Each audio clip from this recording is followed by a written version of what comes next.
Straight ahead, two people rush to escape flames as a fire destroys a Saratoga County home. And we'll see why some activists want to bring a road project to a screeching halt. Plus, on a night of big stars, we'll see who's shining the brightest. We'll wrap up the night at the Oscars. Channel 6 News starts right now. Channel 6 News is everywhere. Live, the most watched news station in the capital region. This is Channel 6 News at 11. Good evening. Mary Beth Wenger has the night off. I'm Tom Langford. A close call for two people in South Glens Falls after their house catches fire. The fire started around 8 p.m. at the two-story home on Jackson Road. Moments later, when firefighters arrived, flames were racing up the side of the building. A woman and a child were home at the time. They did get out safely, but they had to be treated by emergency workers. The home is believed to be a complete loss. Investigators are still looking for the cause. Some people in East Greenbush want to put up a roadblock in front of a road widening plan in that town. They protested along routes 9 and 20, speaking out against the state DOT and their own town board. Amy Polacco reports. Why didn't the chicken cross the road? Why? It couldn't get to the other side of 9 and 20. And these people say they're just like that chicken. Slower and safer! Slower and safer! You're taking your life in your hands. But they say a DOT plan to widen the road wouldn't make it any safer. It would make it even worse. I have 9 grandchildren. 5 of them drive this road, and I am really worried sick to think that it's going to be made into a super highway. They're not giving us any choice, any options at all. They just shove it down our throats. And the DOT's not the only one. The town board voted in favor of the project, a move these people say cheats East Greenbush out of the prettier plans other cities got. We have bungalows that were built in the 20s, and maybe they don't present the same kind of roadscape that Saratoga does, but we aren't less important. They call East Greenbush a gateway to the capital and say getting rid of these trees would tarnish the view, not to mention their own view of themselves. Like I said, I'm worried for our grandchildren, and I'm worried what we're going to leave as a heritage for them. In East Greenbush, Amy Polacco, Channel 6 News. Construction on routes 9 and 20 in East Greenbush is supposed to start by this summer. Well, the calendar says spring, but the forecast still says winter. Garrett has a first check of the weather, and I think there's some snow in the mix. Is that right, Garrett? Yeah, you heard right, Tom. There is some snow in the forecast for the day tomorrow, but first things first, let's take a look outside right now. Temperatures around the region are in the lower 20s right now, 24 in Albany, 23 in Glens Falls. Temperatures into the Berkshires falling into the 20s at this time. Winter weather radar does show some snows around during the day today. These are of the lake effect variety, affecting mostly the western portions of the state. A few flurries up through the northern portions of the viewing area today, but now back to the Great Lakes region, there's this area of snow that we're watching. That's moving in our direction for the day tomorrow. Looks like we'll see snow break out towards morning. Snow continuing through the afternoon hours. Nothing too heavy, but certainly it could make a mess of the evening commute tomorrow night. As temperatures very chilly, only 33 if you're high tomorrow. I'll tell you how much snow to expect when I come back with full weather in just a little bit. Tom. All right, thanks, Garrett. Glenville police are looking for a man who's accused of sexually assaulting a woman, robbing her, and leaving her in a field. The man and the woman did not know each other. The woman says she was looking for a ride from Schenectady to Amsterdam around 4 o'clock this morning, and that's when she got into the man's car. But instead of driving her to Amsterdam, he went to a remote part of Glenville. She says that's where he attacked her and pushed her out of the car and drove off. More than 100 people are spending the night tonight in a shelter after a big fire in Massachusetts. The fire burned through an apartment complex in Marlborough, that's in the eastern part of the state. The early morning fire affected about 60 units in the apartment complex. The fire investigators are still trying to figure out how the fire started. If you're flying Delta in the next few days, you better check the schedule before you go to the airport. The deadline for a pilot strike is just minutes away at midnight. The strike affects pilots who fly for ComAir. That's a regional carrier owned by Delta and used for some of their flights. Talks between the union and ComAir broke off late this afternoon after company negotiators walked away from the bargaining table. Most ComAir flights for tomorrow have already been canceled.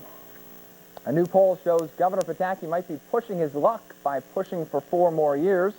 Some new numbers from Zogby International show less than half of New York voters who were surveyed will be willing to give a 3rd term.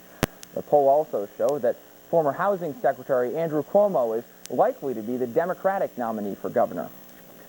Investors are voting for a better week on Wall Street. A rally at the end of last week gave many investors some hope after a devastating couple of weeks where the Dow and the NASDAQ dipped to their lowest points in years.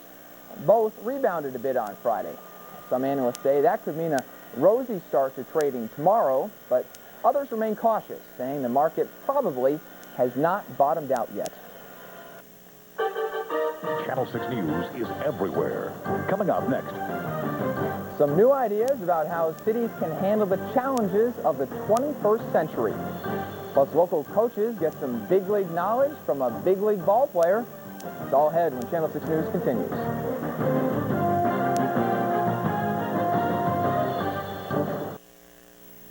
Many area downtowns have fallen on hard times, but a group of new urbanists believes there is a way to make Capital Region cities a better place for you to work and live in.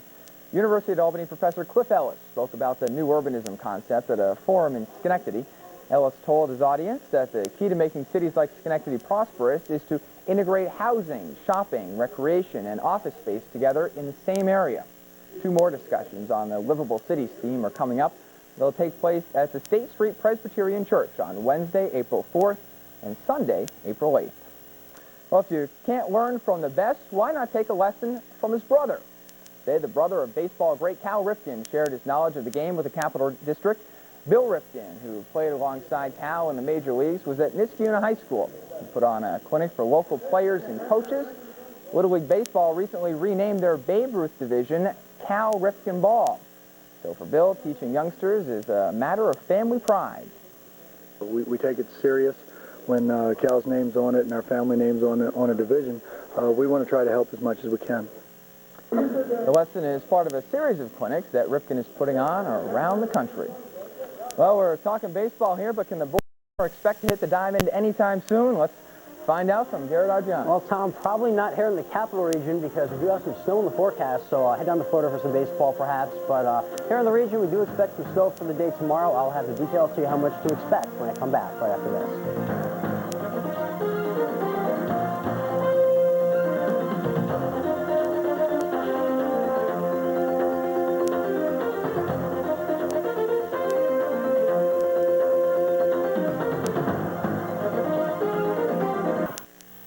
This segment of Channel 6 News is sponsored by today's limousine. Now, your instant Doppler 6 forecast. Welcome back. Well, look at tomorrow's forecast shows snow ahead for us. 23 at 8 o'clock in the wake up with snow falling, especially to the south of the Capital Region. Snow spreads to the north during the afternoon, 33 degrees for your high. Well, thinking about today a little bit, not a bad day out there. We go to Glenville. We see a nice little brook running there, not too far above normal. Still some snowpack as well. There's some deer as well, so certainly a nice afternoon out there today. A little bit on the chilly side, though, because we did basically only get to 36 degrees for the high, so well below normal. The normal high is 48 degrees, 24. The current temperature is the low. As we go to the airport, 24 degrees. The wind chill is also 24 because the winds are light, and the pressure right now is at 30.05 inches. Weather at 6 temperatures checking in. A little chilly up certain areas tonight. Wells, 14 degrees. Glenville, 21. Preston Hollow, 19. Round Top, 23. Marbletown, 24. Steventown checking in right now with 23 degrees. Winter weather radar shows we did have some lake effect snows around earlier today, but those have pretty much quieted out. But we do have some more snow back over the Great Lakes region. This is the area of energy we are watching for the snow to come in tomorrow. Looks like it'll be here right around daybreak tomorrow to the south, spreading to the north during the day. So we do have some snowy conditions ahead.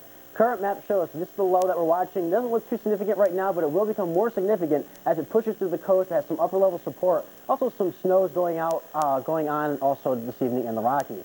Map for tomorrow shows that system pushing through, the snow spreading again from south to north, basically over much of the viewing area. The North Country looks like it'll not see as much in the way of snowfall, but the winds turn cold as well tomorrow. Out of the north, gusty during the afternoon. Temperatures only making it to around 33 tomorrow, so very cold day, well below normal. Feeling a lot more January, not like March, but hopefully we will break through later on in the week and get some warmer temperatures in here as well. Here we go, breaking this down a little bit. Snow will overspread the region, as I mentioned, from south to north during the morning hours. Looks like, in addition, the Weather Service has issued a winter weather advisory for Ulster, Dutchess, and Litchfield counties, where we do expect a little bit more in the way of snowfall during the day tomorrow, and looks like the commute home tomorrow night might be a slippery one. Now let's break this down for you. Dusting to 2 inches for the capital region, points to the north, lighter amounts well north, maybe just a few flurries. But down to the south, we see between 2 and 5 inches of snow, again in the areas where the advisory are well south of the capital region. Again, so certainly some snow to watch out for during the day tomorrow, and then things will quiet down as we head towards the day on Tuesday. Here we go now with the forecast for tonight. The clouds increasing towards morning as that system approaches. Light snow breaking out again towards the south from south to north. Low temperature of 19 degrees. For your day tomorrow, light snow occasionally on and off. A cold day as well. Temperatures only making it to 33 degrees. Again, dusting to 2 inches, capital region and points north. A little bit more down to the south, between 2 and 5 inches. Tomorrow night, the snow comes to an end. Just a few lingering snow showers around under mostly cloudy skies, a low of 20. Now a check on the next 6 days shows a blustery, breezy day on Tuesday, 37. Looks like Wednesday is the only pick of the week, 47 degrees with mostly sunny skies. And we are keeping our eyes on the potential for another